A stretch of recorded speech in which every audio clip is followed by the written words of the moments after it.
FY26 earnings conference call hosted by HTB Financial Services. As a reminder, all participant lines will be in the listen-only mode, and there will be an opportunity for you to ask questions after the presentation concludes. Should you need assistance during the conference call, please signal an operator by pressing star and then 0 on your touchtone phone. Please note that this conference is being recorded. Ladies and gentlemen, also note this conference call is only for analysts and not for media. I now hand the conference over to Mr. Vishal Patel from HTB Financial Services. Thank you, and over to you, Mr. Vishal. Thank you, Sagar. I welcome you all to the Q2 earnings call of HTB Financial Services Limited. We have with us Mr. G. Ramesh, MD and CEO, along with Mr. Jaikumar Shah, CFO, and the senior management team of the company. I believe all of you would have had a chance to peruse our financial results, investor presentation and press release, which has been filed with the stock exchanges earlier today. We will start with the management remarks and then open up the call for Q&A. Audio recording of this call will be available on our website shortly after the call ends. I will now request Mr. G. Ramesh for his opening remarks, followed by Mr. Jaikumar Shah, who will provide a brief on the financial results. We will open up thereafter for Q&A. Thank you, Vishal, and a very good evening to all of you who have joined us today. Greetings of the season. Briefly on the macros, India seems to be in a very unique situation in terms of domestic economic activity, which is showing resilience in spite of geopolitical uncertainties, as indicated by GDP estimates and high-frequency indicators. The latest monetary policy review commentary on growth and inflation estimates bodes well for the economy. The robust monsoon season is expected to perk up rural consumption, easing inflation, and impetus provided by GST rationalization bodes well for the broader economy and financiers as we step into the festive season. The regulator's comments as a part of the latest monetary policy commentary on the draft circular for forms of business is meaningful and augurs well for us while we wait for the final guidelines. Coming to the quarterly business updates, as you would all recollect, we have our businesses which are bucketed into 3 distinct business lines. The first business is what we call enterprise lending. This business has both secured and unsecured loans. So the secured lending products, which is primarily consisting of loan against property and enterprise business loans, grew moderately in Q2. On gold loans, recent changes in regulations in the gold loans business has helped us gain good traction in Q2 along with increase in price of the metal and augurs well for this segment going forward. We have held a conservative position on unsecured business loans. As asset quality pressures ease, we expect to return to a growth trajectory in the coming quarters. The second business that we have is what we call asset financing. In asset financing, we have faced challenges in the commercial vehicle financing segment on asset quality in Q1, and this continued through Q2 as well. Monsoon accentuated matters as high precipitation in specific geographies of the country, that is north and east, impeded vehicle deployment with consequent impact on customer cash flows. Based on our business insights, we believe that vehicle idling, which is a phenomenon that we normally notice in Q2 because of monsoon, this year was much higher than the prior years. The second factor was that there was deferment of demand for vehicles because of announcement of GST rate rationalization. However, with the extended monsoon season and a seasonally slow quarter behind us, we anticipate a positive momentum in book growth with the onset of the festive season and supported by key policy changes made by the government through GST rate cuts, which have essentially reduced the cost of ownership of a commercial vehicle.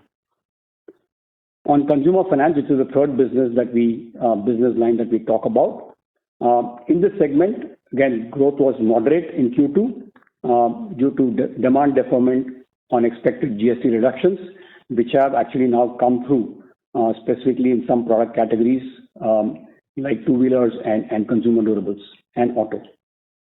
This should help us pick up. There should be a pickup in demand in auto, two-wheelers, and consumer durables on the back of one festive season 2, easing inflation, 3, better kharif crop sowing and so growing farm incomes, and that should be a positive for this segment going forward. We have already started seeing good movement in retail offtake in the first few days of October, which should reflect in the months ahead. Thank you all for joining in and wishing everyone a very happy Diwali and a wonderful festive season. I'll now hand over to our CFO, Mr. Jaykumar Shah, for an update on the financials. Thank you, Ramesh. A very warm welcome to all. Moving on to the financial performance for the quarter. Customer franchise grew to 21 million with an increase of 4.2% sequentially and 19.6% year-on-year. The gross loan book as at September 30, 2025 stood at 1,11,409 crores, growing 1.9% sequentially and 13% Y-on-Y. Secured loans comprise 73% of the total loan book.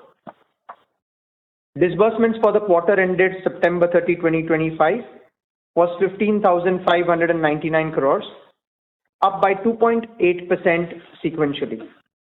Branch count stood at 1749, spread across 1157 cities and towns. Net interest income for the quarter was 2,192 crores, an increase of 4.8% quarter-on-quarter and 19.6% year-on-year.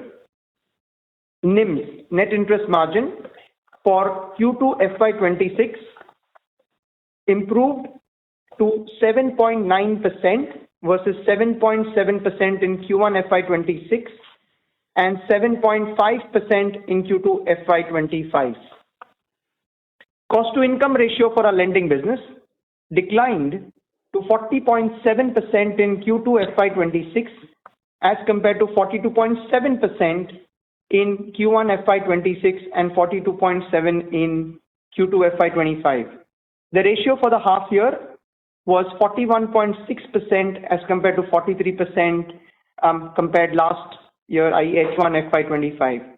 Cost to assets reduced from 3.8% to 3.7% Q-on-Q. Pre-provisioning operating profit for the quarter was 1,502 crores as against 1,388 crores for the prior quarter. Credit cost for the quarter was 748 crores as against 670 crores for the prior quarter.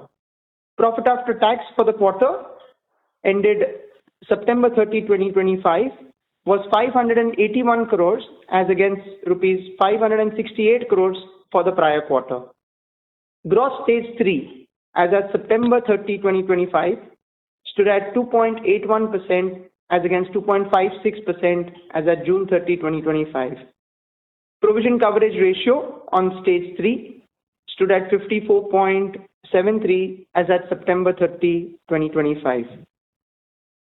ROA annualized for the quarter ended September 30, 2025 stood at 1.93%, which includes opening assets of approximately 9,000 crores of OFS money as at September 30, 2025. Adjusted for this, the ROA would be 2.02%. ROA annualized for the quarter, ROA annualized for H1 FY26 stood at 2.1%. ROE annualized for quarter ended September 30, 2025 stood at 12.23%. Earnings per share for the quarter was 7 rupees and book value per share stood at 233 rupees. Mix remains well diversified with a positive cumulative mismatch across all buckets up to 5 years. We remain well capitalized with total CRAR, i.e. capital adequacy, of 21.82% as at September 30, 2025. So this was a summary from our end. Sagar, we can now open the floor for Q&A. Thank you very much. We will now begin with the question and answer session. Anyone who wishes to ask a question may press star and then 1 on their touchtone phone. If you wish to remove yourself from the question queue, you may press star and then 2. participants are requested to use handsets while asking a question. Ladies and gentlemen, also in order to ensure that the management is able to address questions from all the participants in the conference, please limit your questions to two each per participant, and you may rejoin the queue for follow-up questions. Ladies and gentlemen, we will wait for a moment while the question queue assembles. Again, to register for a question, please press star and 1.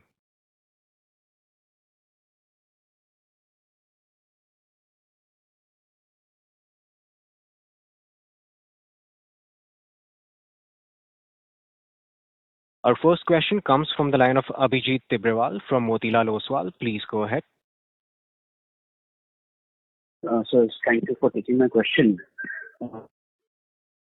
In your opening commentary, you spoke about some stress that we saw in CV in 1Q and that continued in 2Q as well. You also spoke about some vehicle idling, which in 2Q was much higher than prior years. Likewise, in the last quarter, you had shared something around MSME that we are seeing. If you could just touch upon that. In addition to that, are there any other newer retail stress segments which have emerged during the quarter? That is my first question. The second question was, now that we have practically seen through almost the festive season, maybe another 5, the view that you are emerging. I remember kind of ended your opening remarks by saying that in the first few days of October, we are seeing a good retail uptick. So if you could just, for the benefit of all of us, dwell on that how has the festive season been, both Navratri and what's Diwali looking like. And lastly, sir, given that you are among the first NBFCs to report in an earnings season, if you could just kind of speak about some of the trends that you would have seen in the last quarter, that would help all of us. Thank you, sir. Thank you, Abhijit, for your questions. I'll try and answer them. Jai Kumar here. So in terms of the stress segment, Abhijit, I'll just cover it as a whole, I think, so that it helps holistically. As you're aware, enterprise lending is approximately 38% of a book, asset finance approximately 39%, and the remaining is consumer finance. We spoke about, and you specifically referred to MSME. We had quoted last time stating that we had seen stabilization in our MSME book, and that's continued into Q2 as well. So we haven't seen any significant stress increase in MSME space within the enterprise lending segment that we had called out earlier. So that's one. Second, on the CV space in specific, we had stated at the end of Q1 that there were certain challenges.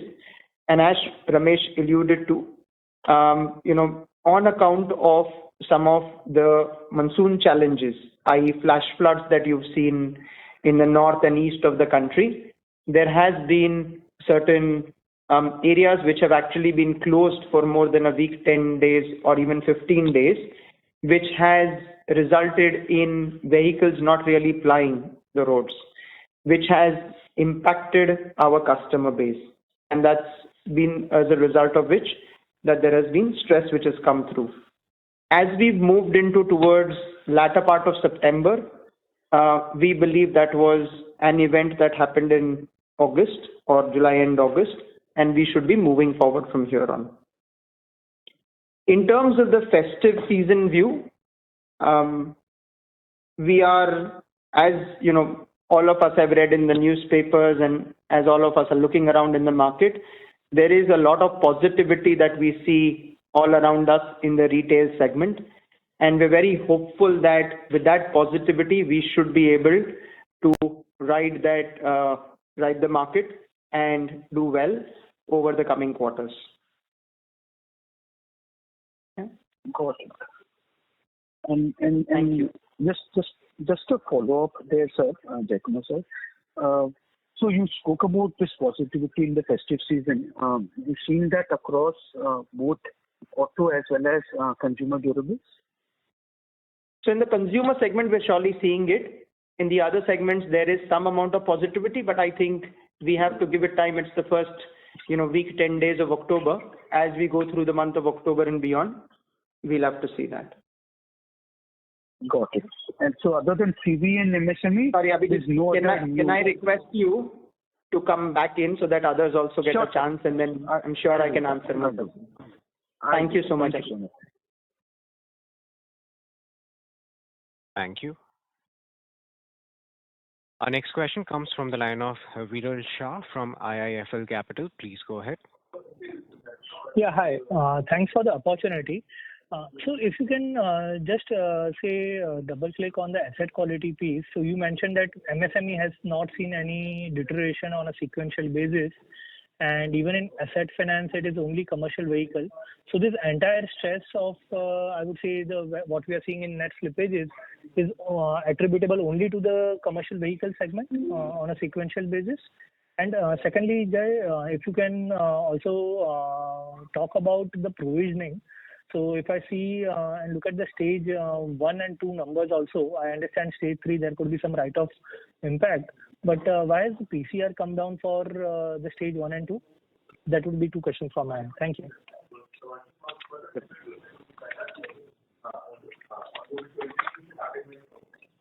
Okay. So I'll cover the first one first, which is on terms of slippages, etc. It is materially coming from the CV segment. There has been a little bit of construction equipment that gets affected. Naturally, it's in a similar domain, but that's rather small. But largely, it's come through the CV segment. So when you look at 2.56 to 2.8, that's what contributes to it in terms of slippages. As far as the provisioning is concerned, you would think about it. Last time also we had spoken, ours is largely a formula-based piece. We have a very diverse, portfolio ranging from LAP through to consumers, and the book mix in terms of what sits in what book drives it a lot more. Plus, the PD LGD of each book is very different. If you look at our stage 3 provisions again, as the secured book has gone into it, there is a slight bit of difference, but that's more because each product has a different PD LGD. On stage 2, our provisions are largely similar. And on stage 1, as some of the book mix has moved, there is a slight bit of reduction. But on an overall basis, fundamentally, there is no change in approach that we have towards provisioning. Got it. And just on your piece and commentary with regard to the CV segment, you mentioned that is the major contributor. Within that, is it, say, the new or the used piece? And has it anything to do with, say, the correction in the CV prices, especially on the used piece? So what happens in Q2, it's a seasonal thing, and it happens both in construction equipment and in commercial vehicles, that there's some amount of idling that happens.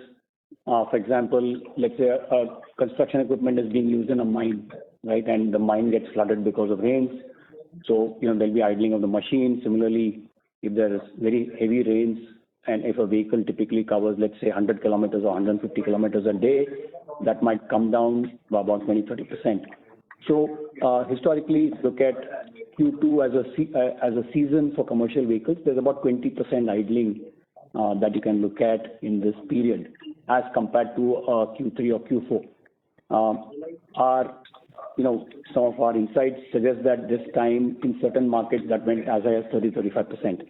So it's not really vehicle type, but really where the vehicle was and how the vehicle got impacted by unseasonal rains or inability to commute because of weather conditions. Yeah. Got it. Thank you so much, Ramesh, and all the very best. Thanks. Thank you. Our next question comes from Shubhranshu Mishra from Phillip Capital. Please go ahead. Hi, thanks for the opportunity. So quickly on this climatic change impacting our book, climatic change today is a reality. So are we providing additionally for this? And these are even the climate change can be predicted to a certain extent. So and this should be a seasonal thing. So anything more to read into the asset quality and what should be a sustainable credit cost that we should punch into our models? Also, if you can spell out the PD LGD assumptions for the CVPs. Thanks. Thank you. So, Shubhranshu, I'll cover the second part first. So in terms of PD LGDs, how we look at, we have, depending on the individual product, between a 5 to 8 year bucket in terms of the data that is available. So we'd go through the cycle in terms of, what is the probability of default and the loss given default for each asset type, and that's what we factor in. In terms of specifically on seasonality, you're right, it does affect in certain times, and India is a country where seasonality, of course, is there.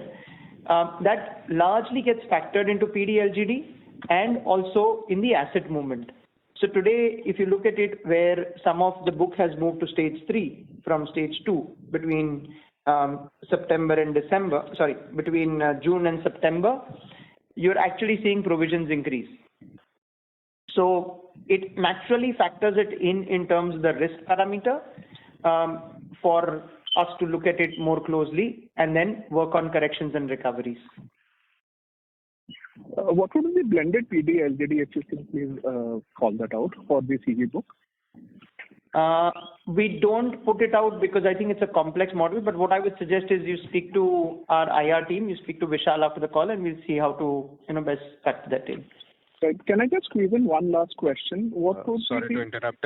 So, Branshu sir, may we request to return to the queue for any follow-up questions, please? Thank you. Our next question comes from the line of Shweta from Elara. Please go ahead. Thank you, sir, for the opportunity. So I have two questions. The first on credit cost. So barring the pandemic periods, today the credit cost have actually reached historical highs. So at 2.7%, knocking off the seasonal challenges pertaining to the first half of the year, what is the normalized credit cost going forward, say for next 2 years? That's the first question. Second, again, sorry to harp on asset financing on the CV side. So while you mentioned about certain distinct challenges of vehicle idling, also certain markets or regional challenges, will these challenges negate the positives coming from GST rate rationalization, and therefore do we expect CV vehicle financing growth to remain subdued even for the remainder part of the year? Yeah, those are my two questions. Okay. So in terms of credit cost, let me take on that one. Shweta, what we look at is, I wouldn't say we don't provide a immediate term forecast, but in the 3 to 5 year period, we look to operate within a 2.2% plus minus in terms of overall credit cost, and that is where we believe the ideal range for our book is. Today we are at 2.7%, which is on the elevated side, and we expect that to start coming down from the coming quarters. That's the first one. In terms of GST rate rationalization, I think we've got to watch that space closely. It is a very recent phenomena where things have just about panned out in the last 2 weeks, if I can put it that way. People are still getting to terms in terms of, how should some of the used segment play and some of the new segment play. We believe with the country growing, there is enough opportunity. And as we go through this coming quarter, I think it'll be worth watching that space and then commenting on it. So one more point, Shweta, that you asked about, the credit cost. So if you look at pre-pandemic, our product mix is very, very different compared to what it is today. For example, our consumer book was just about 10% 6-7 years ago. So really you can't compare credit costs, let's say 5 years ago with the credit cost today, because our product mix has changed substantially. Many of the products that were very small in our book 5 years ago are today large contributors to our balance sheet. So when we look at really cost, it has to be a sort of a blended cost based on the product mix. And I said, Jay has given you a credit cost that we are comfortable with, given our current product mix. Right, sir. Yeah. So just a follow-up question there on commercial vehicles. So what is our... Shweta ma'am, may we request to return to the queue for any follow-up questions, please? Thank you so much, ma'am. Okay. Our next question comes from the line of Avinash Singh from Emkay Global Financial Services Limited. Please go ahead. Yeah, hi. Good evening. Two questions. The first one is that can you please help, your mix of new and old, in your CV? And the second question is, with all these kind of some bit of challenges that were there and some bit of a demand revival across businesses and as well as consumption, this 13% kind of a growth, of course, I would think lower than normal.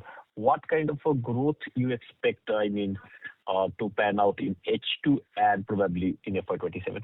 Thanks. Thanks, Avinash. So, Avinash, let me answer both your questions. The first one was new and used. So if you look at our slides, this is something which a lot of you had asked for. So if you look at our slides on slide 18, we've actually put it out. So CV new is 16% and CV used is 9% of our book today. Yeah. In terms of your other question was? On growth outlook, because 13%. Yeah. So from a growth outlook point of view, the way I think one of your colleagues asked the question earlier, the way we would look at it is Q3 again, as I mentioned, we see a lot of upbeat in terms of the entire expectation from the market, expectation from the customer, and expectation on the street. Now, that needs to translate. The first week, 10 days, as Ramesh mentioned, have been positive on the consumer side. We are very hopeful that that translates into a much better growth momentum for the entire retail industry, and that should augur well for our growth for the quarter and beyond. In terms of the medium term, if I were to look at a 3 to 5 year trajectory in terms of how we build our projections and we build our growth forecast, we look at a 18 to 20% CAGR book growth over a period of time. And of course, as GDP moves forward and grows well, we would adjust, and we have the absolute engine and the capability to do a lot more. So again, GDP numbers came in positive over Q1, and assuming that continues over Q3 and Q4, you should see good momentum pick up for us as well. Okay, thank you. Thank you. Our next question comes from the line of Shreya Shivani from Nomura. Please go ahead. Yeah, hi. Thank you for the opportunity. I have a question on the LAP book. I can see your ticket sizes are on the higher side in this book. However, if you can help us understand, do we have under 10 lakh ticket size over here? What is the stress trend in this portion, if any? Now, second question is on the business loan and the gold loan. Broadly similar kind of a ticket size, and assuming that the same kind of customer would come to you for either of the loans. Can you help me understand, was the trend very divergent? Did you go slow on business loan and gold loans? We have an idea must have grown at a much faster pace. So those are my two questions. Thank you. So thank you so much.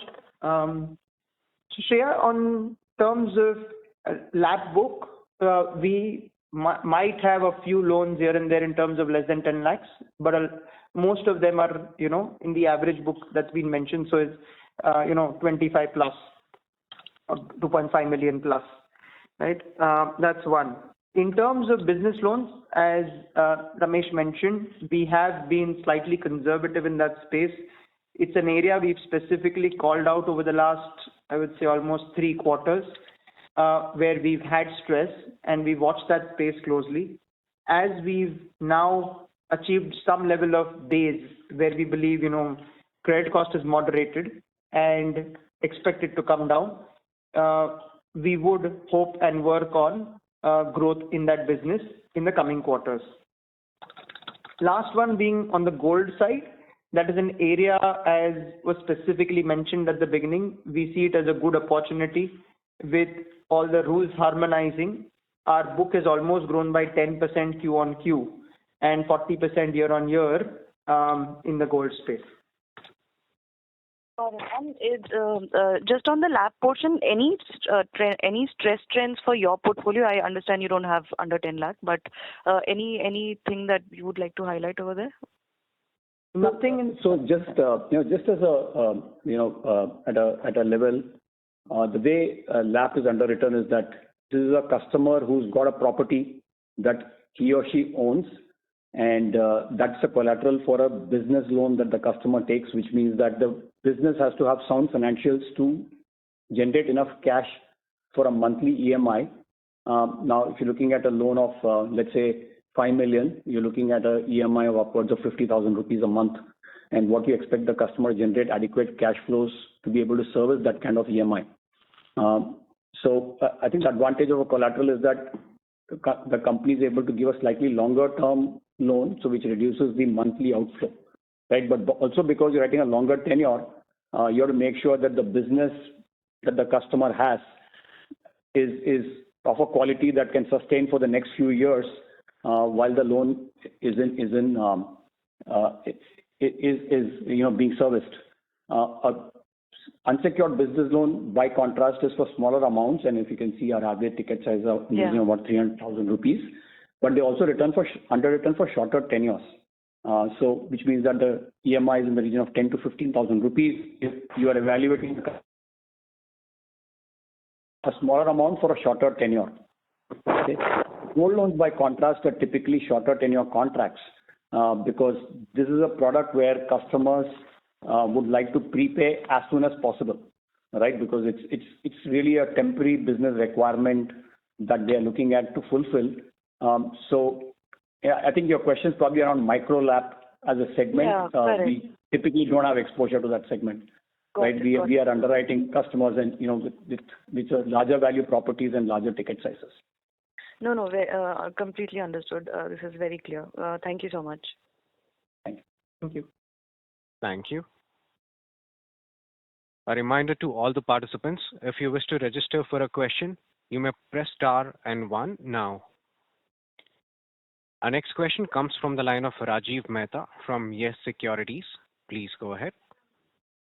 Yeah, hi, good evening. My first question is on asset quality. So when I look at your loan stages and the movement through the quarter, so stage 3 increasing is pretty much in line with the seasonal pattern, when we look at the overall stage 3, including the write-off amount. But when we look at stage 2 is stable. And broadly calculating the flows coming from stage 1, the flow rate seems to be improving. While, Q on Q it improves, but even Y and Y, the flow rate seems to be stable. Are there any early indications that from stage 1, the collection efficiency is now getting better, or the flow rates from stage 1 going into stage 2, is it getting better in the more recent months? Okay. So Rajiv, let me give you a little longer answer and try and address your question. If you look at stage 3, right, as we called out earlier, there has been certain flood-like situations. Assam was closed for 5 days for certain reasons. The northern belt had certain challenges.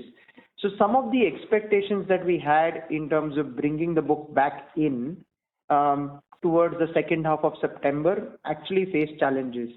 We're working on obviously improving that and getting the book back in. In terms of a number of actions that we had taken through July and August, that did help us in curbing some of the flow forwards from August to September. Recoveries is something which we have to improve, coming into October, November. That should really help us bring the stage 3 back in. And these were very specific things on the ground, which happened due to which circumstances, didn't help in reaching out to customers for a reason or the other. Obviously, there are reasons, and we are very hopeful that we could bring that back in the coming months. But the observation on stage 2 assets being stable or improving is correct, and there is obviously a higher focus on collection efficiencies, which we have started seeing across most products. We expect commercial vehicles to also improve as the economy next few months that we are looking at. Okay. And sir, internally, what will make us push growth? I know macro, GST, some demand will improve, but internally, what are the indicators and what thresholds will make us push growth on the ground? And a related question is on competition. Do you see the competitive space getting slightly more cleared now? Some irrationality in competition, going out in certain products? So from a growth point of view, Rajiv, I think that's something we're equally focused on. let's see how, the Diwali festive moves forward for across all segments of ours, be it business loans, be it, the LAP side, as Ramesh mentioned, it's businesses that we're funding. And as confidence starts to come back, we should see a better offtake there, right? Similarly, on the CV side, as you've seen, we're doing more of used. As prices also move around, that is still a portfolio which we believe, there should be good growth coming in. Similarly, on the consumer side, as we mentioned, the first 10 days have seen some good traction on the field. And we're very hopeful as we move from now through to 23rd, 24th of October and to the end of the month, that traction actually pushes us into a zone where, not just October, but the entire quarter looks a lot more positive. So we're very well geared up within the company and within the team to push for a reasonable amount of growth. Got it. Best of luck. Thank you. Thank you. Our next question comes from the line of Renish from ICICI. Please go ahead. Yeah, hi. So just two questions. Sorry for coming back to the growth, outlook. So given, we have a very large bucket of products, so incrementally, which product do you feel should drive the growth, and which are the products where, you will still go a little cautious in near term? So the way I would look at it, Renish, is growth across all, if I can put it that way, genuinely, right? Segment that we have been, slightly cautious of, and which is just about stabilizing, is the business loan segment that we have. We believe in the coming quarters that should also start to see growth. Some of the consumer side, clearly, if you look at auto loans, right, it has kicked up in terms of really well over the last 2 to 3 weeks. Two-wheelers have also started picking up, and so have consumer durables. So over the course of Q3 and Q4, we believe there should be, given the economy as well as the customer sentiment, there should be enough amount of power behind each one of these products for us to grow. It is obviously going to depend on the overall economic and the geopolitics that plays out. But let's assume if everything stays equal, we should be able to move ahead on most fronts. Okay, so should we assume CV might take a couple of more quarters before we start pushing growth, or do you see that product segment as well contributing to growth incrementally? So CV is a reasonable size book for us. There are some segments within that we will push more on in terms of where we see, long-term focus. And there are certain segments like HCV, for example, where we may not push very hard in the short term. Got it. And just a last question on the asset quality. Sorry to interrupt, Renish sir. May we request you return to the queue for any follow-up questions, please? Okay. Thank you, sir. Our next question comes from the line of Shripal Doshi from Equirius. Please go ahead. Hi, sir. Thank you for giving me the opportunity. My question was particularly on the enterprise lending, and within that, especially on LAP, business loans, and enterprise loans. So how have we seen the bounce rates, let's say, for September versus what it was probably in Feb-March period? Have we seen signs of improvement there, or is it still at the same, or has it gone down? So just some color on that front.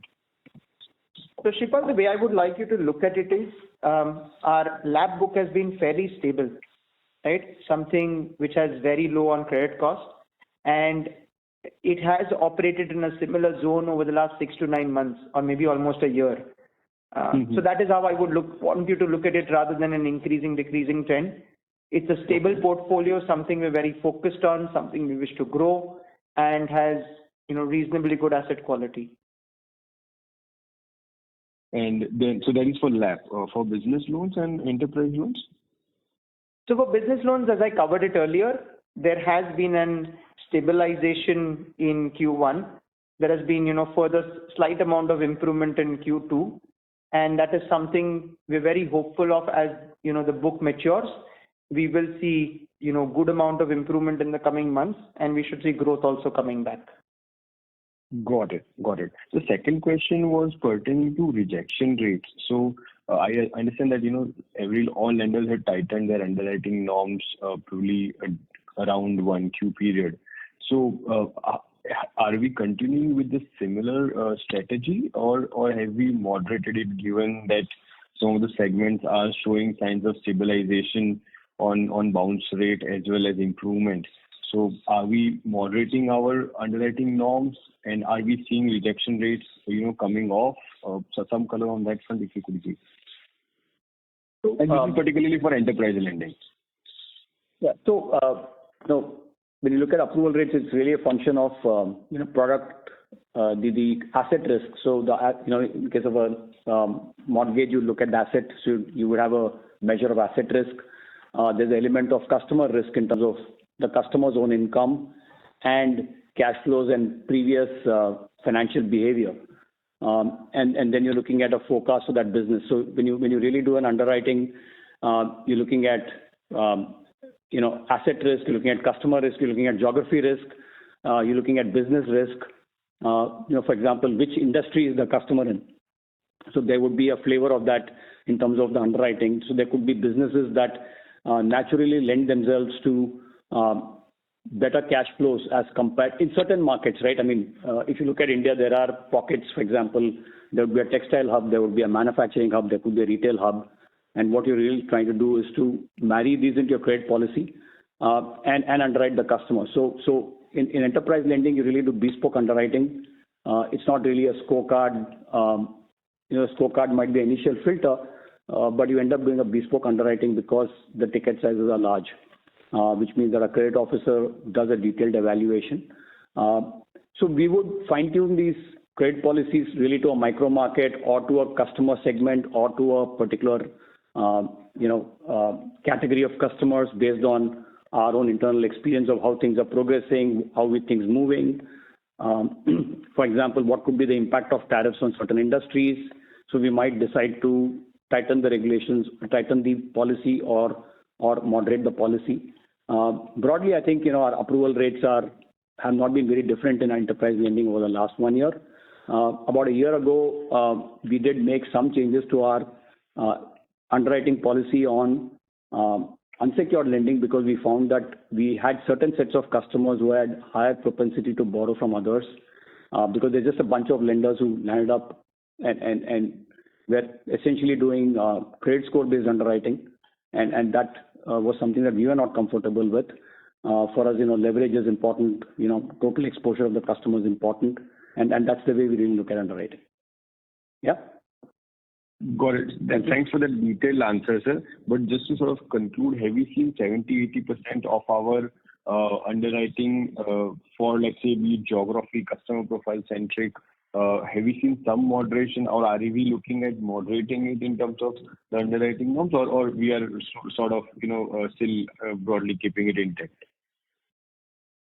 So Shripal, the way we look at it is the chief credit officer today, along with the data that he has, he will look at each segment, each geography, in a very detailed manner, and would go through that and take decisions.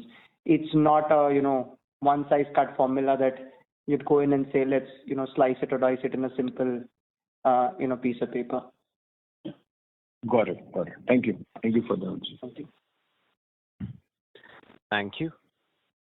Our next follow-up question comes from Abhijit Tibrewal from Motilal Oswal. Please go ahead. Yeah, thank you for allowing me to follow up. So just two follow-up questions that I had. First thing, how should we think about margins now? The last call you had shared that 95% of our bank borrowings are EBLR linked, which will obviously reprice in line with your external or market benchmarks. Assuming they have already repriced, right? How should we look at the cost of borrowing trajectory and the margin trajectory? Obviously, I mean, assuming status quo, while there are room for a few more rate cuts in the December and the February policy, but assuming status quo, how should your cost of borrowings and margins trend? And lastly, on the CV side, we've discussed a lot in this call already, but I just wanted to pick your brains on one thing. When I look at CVs, there are predominantly two things which are driving CVs to the year, right? So your consumption and the other thing is your construction and infrastructure activities. So while consumption might pick up, given all the actions that the government has taken, what is it that you're seeing on the construction and the infrastructure activity side? That's all from me. Thank you.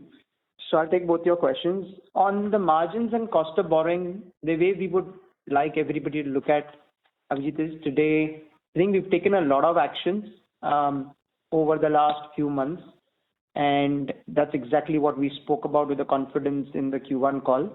And that's allowed us to bring margins up and reduce our cost of capital, where NIM stand at 7.9. For somebody like us, the way we look at it, the sweet spot is between a 7.9 to 8. And while pressures may come on every side, we will work towards trying to maintain in that region. That's how I would want to look at it. That's on the margins. And obviously cost of borrowing is both factor in that, right? On the CV side in specific, as you rightly said, the consumption side is improving. On the construction and infra side, we're very hopeful that the initiatives that the government is taking helps bring some of those, activities back in, as we saw in previous years. And as that comes through, we should be able to see that segment also growing from here on. Got it. This is very useful. Thank you for taking my questions, and I wish you and your team the best. Thank you. Thank you. Our next follow-up question comes from the line of Shubhranshu Mishra from Phillip Capital. Please go ahead. Hi, thanks for allowing me to follow up. Given the fact that our asset mix has changed considerably over the last 3 years, how do we look at the asset mix in the next 3 to 5 years? That's the first. Second one is, how do we also forecast the credit cost of each specific asset class when it's growing? Thanks. Okay.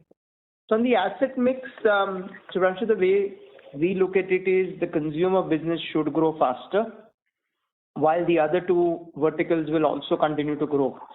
So what you see as 23% today should inch up a few percent over the next couple of years, right? And the reason I say couple of percent, because the other businesses obviously would grow fast as well.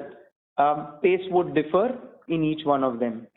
So there is no set target that we have today. The most important focus for us as a company is to grow our entire diversified portfolio that we have, keep focused on every product that we believe is a long-term focus for us, and continue to grow in each of our products and each of our markets. So that's a very important one that we should do, and we will do. Second piece around credit cost. At this point in time, the way we look at it is because it's a very diversified portfolio, and we spoke about some of the products where, for example, LAP comes at a very minimal credit cost. There are other products which come at a slightly higher credit cost, like consumer durables, etc. The way we look at it is we need to balance it out as a portfolio as a whole for the company and really focus on how are we going to manage a balanced return that we wish to give and work from there. So that's been our key focus, and that's how we would even want the investor community to look at us, that the diversified portfolio helps us grow in a balanced fashion across cycles and also balance out the credit cost. While it's been a little high in the last quarter or two, we're very hopeful of bringing it to a moderate level in the coming quarters. Well, thanks. Any new products we are planning to launch in the next 3 to 4 quarters to make our book more diversified? So, Shubhranshu, I've been told as a listed company, as soon as I think of something and we get it approved, I have to publish it on the exchange. So you'll see it as soon as we're doing something.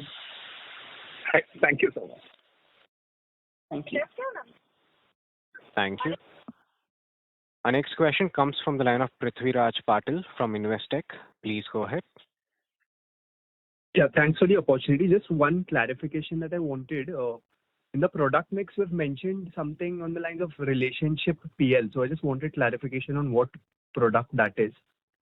And the second is on adoption of technology. So if you look at some of the other peers in the sector, they've adopted technology for underwriting or for sourcing. So I just wanted to know what HDB is doing on that front. Sure. So relationship PL for us is an absolute, product that we've made only for our customers. It is what, most people would call as cross-sell. So this is a product that is available exclusively to HDB customers.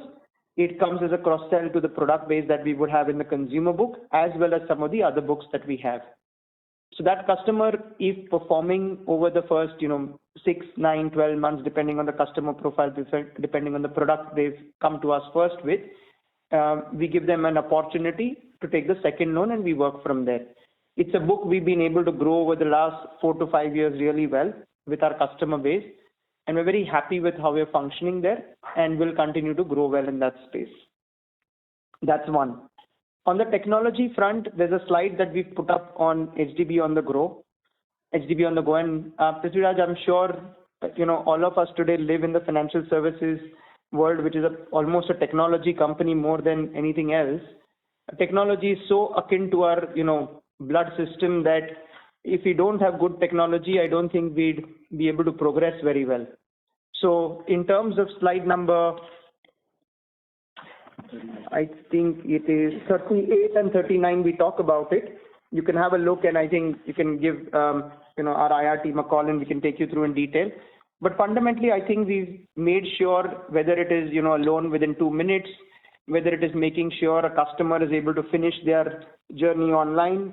We're trying to make sure that every single one of those basics that a customer expects from a company like us, we have that in our works and we're able to execute it for the customer. The most important thing is that, we're the right choice for our customer and we're able to progress from here in a manner that the customer chooses us because of, the technology and the service and the right fit for him or herself. Sure. Yeah. Thank you. Thank you. Thank you. Our next question comes from the line of Gautam Jain from GCJ Financial. Please go ahead. Good evening, sir. First, in last quarter, you said your NIM will expand and that perfectly expanded in Q2.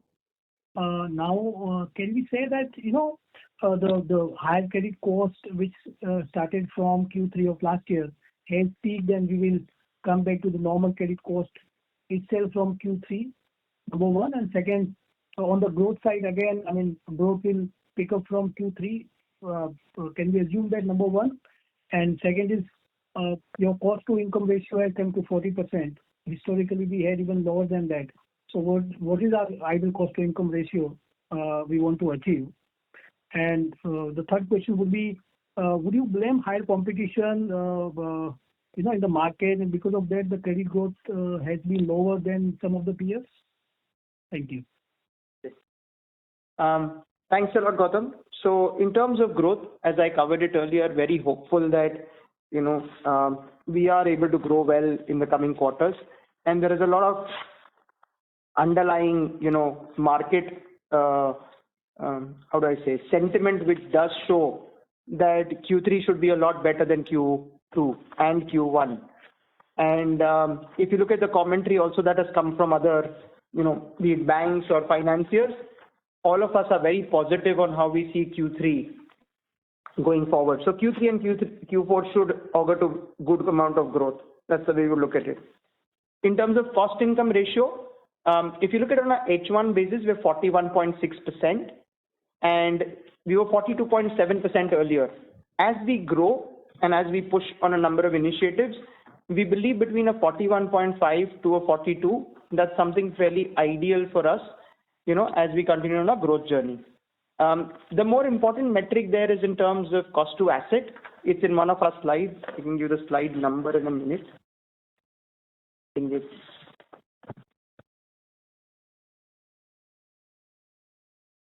slide. Okay, I'll give you a slide number in a second.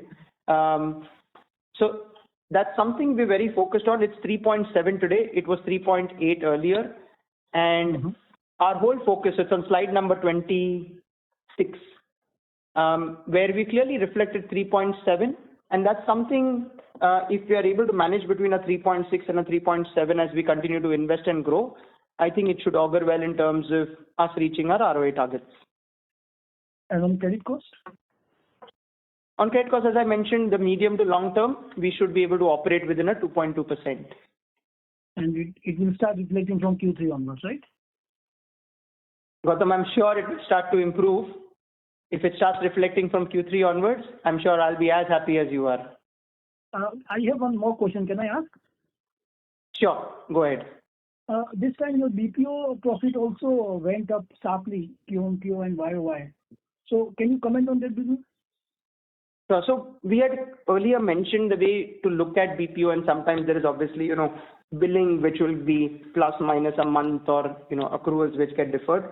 If you look at a PAT of 15 crores per quarter, it more or less flatlines towards that. A PAT of 60 crores per annum is where it, largely moves around plus minus a few. So there's been a little bit of, billing which would have moved from one quarter to another, but nothing more than that. Okay. Thank you so much. So margins are fairly stable there. There's nothing which changes fundamentally. Okay. Thank you. Thank you. Our next question comes from the line of Rajiv Mehta from Yes Securities. Please go ahead. Okay. Hi, thank you, and thank you for taking my follow-up. This relationship PL, which is 8% of your portfolio, and you said that it's offered to existing customers. So what is the existing product overlap? Can you name the product with which it overlaps with? And what is this portfolio growth has been on Q-on-Q and Y-on-Y basis, this relationship PL? So relationship PL is a product that is offered to only existing customers of the company. So it's a business where we offer loans to our existing individual borrowers. And the customer could have originated to us through any of the other businesses, including consumer. If you look at our company, we have today 21 million customers, but a large proportion of them would be through our consumer finance business, right? And so as the customer matures with us and the loan tenure is towards closure, we look at multiple ways of engaging with the customer, either through follow-up products or, the advantage of a relationship PL is because it's unsecured loan, it can be used for multiple use cases by the customer, right?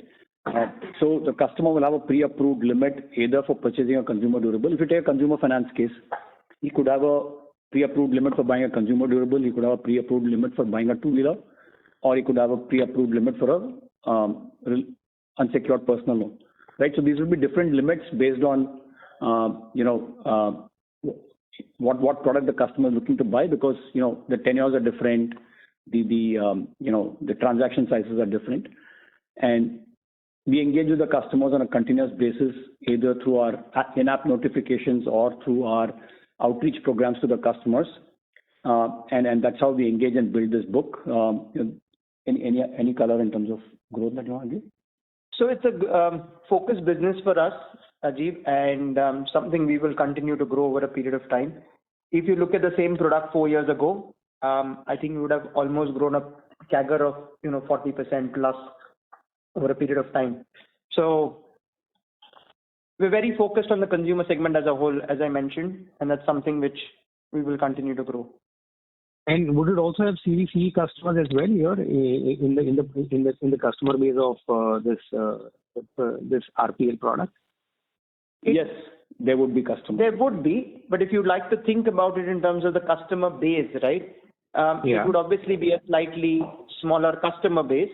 So if you have 1 million customers in consumer durables, you might have 10, 20,000 customers in CVCE. So the number of people to whom you would cross-sell obviously would be there as a percentage of that customer base, but absolute number of people would be lesser. Okay. Now, second thing is on the cost levers and cost dynamics. Now that we are in a very moderate growth environment and we are also, constantly checking on growth, right?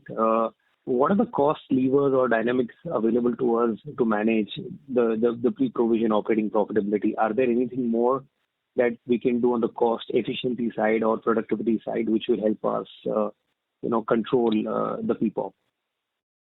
So at this point in time, Rajiv, the way I would look at it is on the cost front, we believe we're fine. I think this quarter, as there was slightly lower growth, we've made sure we managed to moderate some of the cost as well. And we would continue to do that. So I don't see that as the, biggest worry. our key focus is to our businesses, let's invest, let's focus on the long term in terms of, how we build on this as a growth area, right? The most important focus, if you think about from a long-term point of view, is how well do you invest so that you achieve your medium-term growth targets and also achieve your ROAs as a whole. Yeah, and that's how we look at it. Sure. Thank you. Thank you so much. Thank you. Ladies and gentlemen, we are at the end of the time. I now hand the conference over to Mr. Jay Kumar Shah for closing comments. Thank you very much, Sagar.